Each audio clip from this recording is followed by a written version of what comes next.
Welcome to the Sox and Friends podcast. And first of all, thank you. This is the pilot and first episode. So I appreciate you joining as we're going to have a lot of fun here, go through a lot of White Sox baseball. This is your weekly source for all White Sox updates, content, and breaking news. And then outside of the weekly episode, we'll be doing additional bonus episodes from White Sox tailgates, welcoming you, the White Sox fan, to the podcast to get your chance to be our shot of the week, which we will talk about later in this pilot episode, and connecting the fans directly with other fans throughout Chicago and the world. But let's go right into what we're going to cover here. Let's review the week that was White Sox baseball, what was going on, and also go through who is the Sox player of the week. We are, like I said, going to talk about the shot of the week, and I will do the first ever shot of the episode. We'll see what's going down on the farm system, and then we'll look at the week ahead. Big week as the Sox go on a road trip to Baltimore and Cleveland. But before getting into it, please follow me on Threads, Thomas Alessio, right here on the screen for direct in-game moment updates, daily lineups, fun facts, statistics throughout the day, and Sox and Friends on Instagram, and subscribe on YouTube for alerts for each of the Monday episode drops. So this week, starting on Monday, the White Sox play Cleveland. Big start to the week. Grichuk, eighth home run of the season. But as we go into the game, Antonacci, big two-run single at the end to win it. Really great start of the week. You're playing a divisional opponent, and then they go straight into Tuesday, get another win, which was being called the Sean game. Sean Burke, Sean Newcomb combined for the full game. Sean Newcomb going the last 2 2/3, no run baseball, and got his second run, or the second save of the season. He has undoubtedly been the Sox best reliever of this year, outside of Grant Taylor. And Miguel Vargas hit his 17th home run of the season in this game. We'll go more into Miguel as we go through this episode, but then we go into Wednesday. Sox drop this one. Grant Taylor getting the loss for the Sox. Grichuk hit his 9th home run of the season. One person here I do want to talk about, Joe Rock. He continued to be all over the place since being called up. He walked 3 in 2 innings of relief. We'll talk more about Joe later, but I think this has been something outside of Joe Rock and Dominguez and a few other pitchers on his staff. It's just walking people. The Sox are giving up way too many free runners, especially leadoff walks, absolutely killing them. And Joe Rock has been a major culprit of that. But you win 2 out of 3. That's their ninth home series that they won in a row. They're absolutely rolling at home, and they go into Friday, which was an absolute slugfest. 22-1 win over Kansas City. I was trying to keep up, give some of these run updates throughout on Threads, and I felt like as I was typing out a thread, they were scoring another run. So within those 50 minutes, I was just adding additional because they were scoring so quick. But Stanley got called up. He was returning from AAA Charlotte, got the win. He did get sent back after the game, though. White Sox hitters had 23 hits, 3 doubles, and 5 home runs in this game. Jacob Gonzalez had a big game. But Vargas, again, 3 for 6, his 18th home run. It had 5 RBIs. Just continuing the week that he had this past week, and really making up for the absence of Murakami until the White Sox wait for him to get back. Saturday, Grant Taylor, 3rd win of the season. Sox win 2-1 and get their 10th series win in a row. Huge. But again, big story, Jacob Gonzalez, game-winning single. Cool thing about this, it was their 7th walk-off hit of the season by the 7th person. And Jacob wears number 7, which is really cool. And I was talking about it on Threads. It's just like, how cool is baseball? Just like seeing those little tiny intricacies, and going through his last couple games. Actually, I talked about it in the Friday game. he had 6 hits in the last couple games, a double, a home run. He had 6 RBIs and a game-winning hit. Just absolutely huge the last couple games. And again, talked about on the threads on trying to be patient with some of these prospects that are coming up, because there are a lot coming up. What, there are 15 guys who have made their debut, 15 or 14 this year only, plus a huge amount last season. And I think it's a fan's expectation to see these guys succeed, obviously, but I think we also have to realize it's going to take time with some, and you need to have a little bit of patience. And Jacob Gonzalez is a pure fact upon that. His first couple years in the minors, struggling, kind of middling along. This year makes a huge changes. His swing worked hard. Credit to him. He gets called up from AAA after a big first half, and he had that big homer in Philadelphia, but goes on a little bit of a slump. Uh, but kept working. All you heard from them was how hard he was working, and the last couple of days he really showed. On Sunday he went over 3 and a walk, but he hit 2 balls hard, and one of those balls probably could have went out. The wind pushed it down, but again, I think he's been great last and really working. Uh, Sunday, Sox lose 5-4. Anthony Kay, 73 pitches over 3 2/3, and he gave up 5 runs, 4 earned.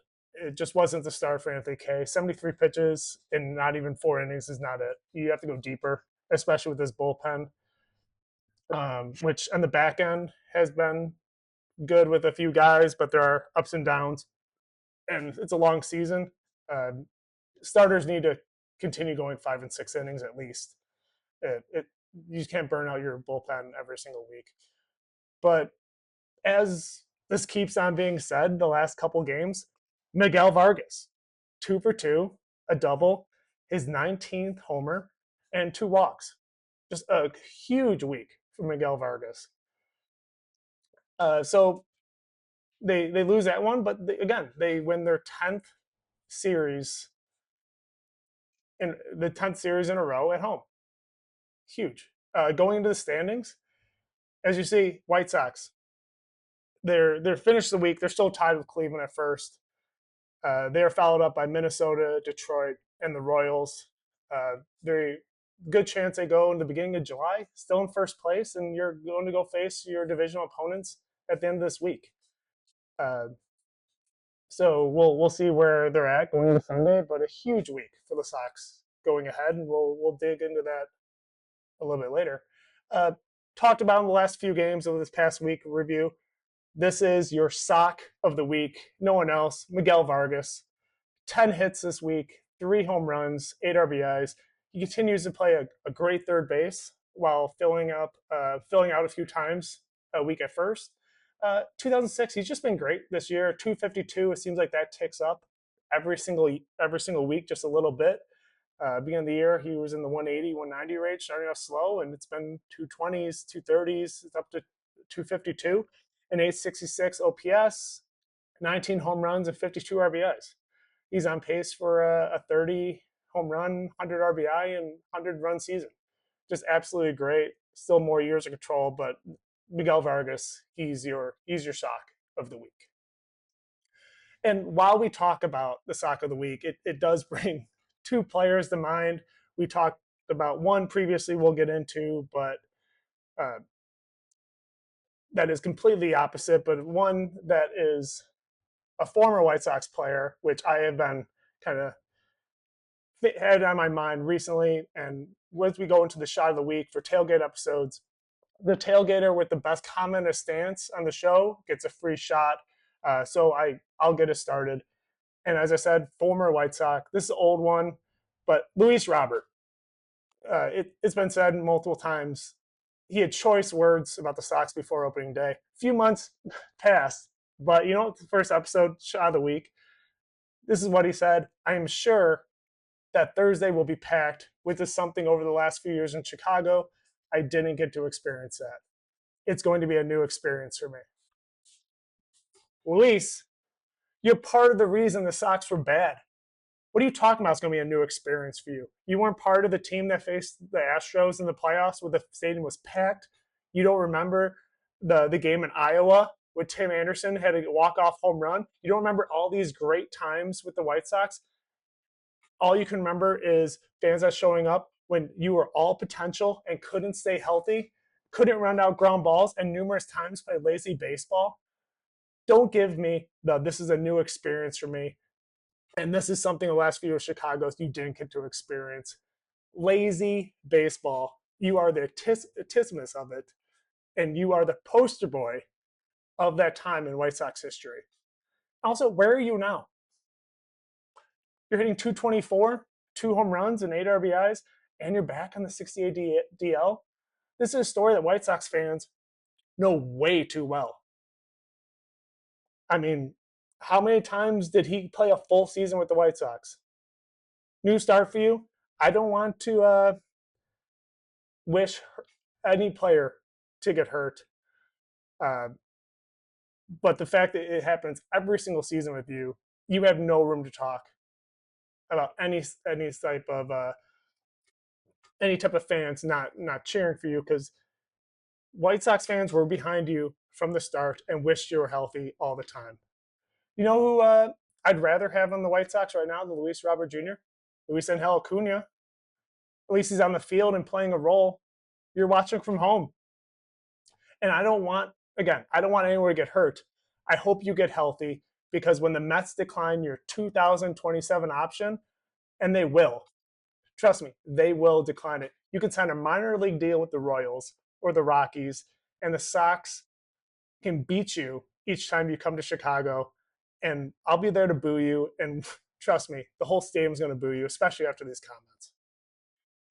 It's a little cathartic, but a couple months in the making. Uh, I did say there's a current player. We talked about him earlier as well, Joe Rock. Uh, I actually think he has some upside. When he throws strikes, he's effective, good arm motion. He's deceptive, but he just can't repeat his delivery and throw enough strikes. As you see, 10 out of 30 innings pitched since being called up, 4 runs, 11 walks. That's just not going to get done, especially as a reliever. 5 walks during the Dodgers, 3 walks versus Cleveland. It's just not it. You need relievers that come in, throw strikes, and get guys out. Uh, and as you see, he was optioned to Charlotte when David Sandlin came up to make that start.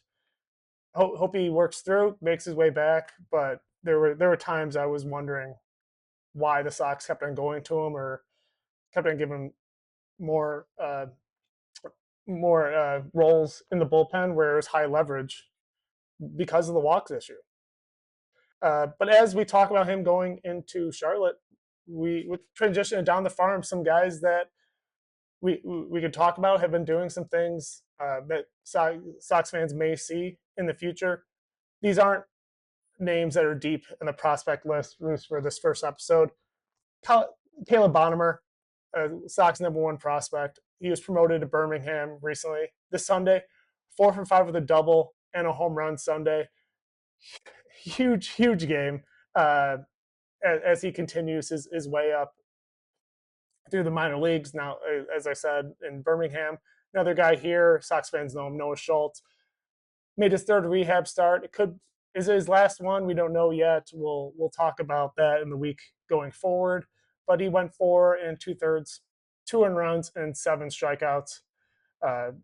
Going into this start, I know they wanted to get him to 70 pitches or so before they made a decision on bringing him back up, and we'll see because he's made 3 starts, and it should be around the time he comes back to the major league club because the Sox need some starting pitching, especially consistent starting pitching, and he needs to be that. But the highlight down the farm player right now, Mason Adams. I talked about him a little bit on Threads. I think this is a guy that Sox fans and this Sox will have to keep their eye on because he missed all 2025 with injury. I think some people may have forgotten about him or passed through with some like Noah Schultz or Hagen Smith and some of these guys. But he's been great all 2026. He's worked his way up through injury, went through 3 levels in the minor leagues. He's been AAA, and this past week, five innings pitched, no runs, 5 Ks.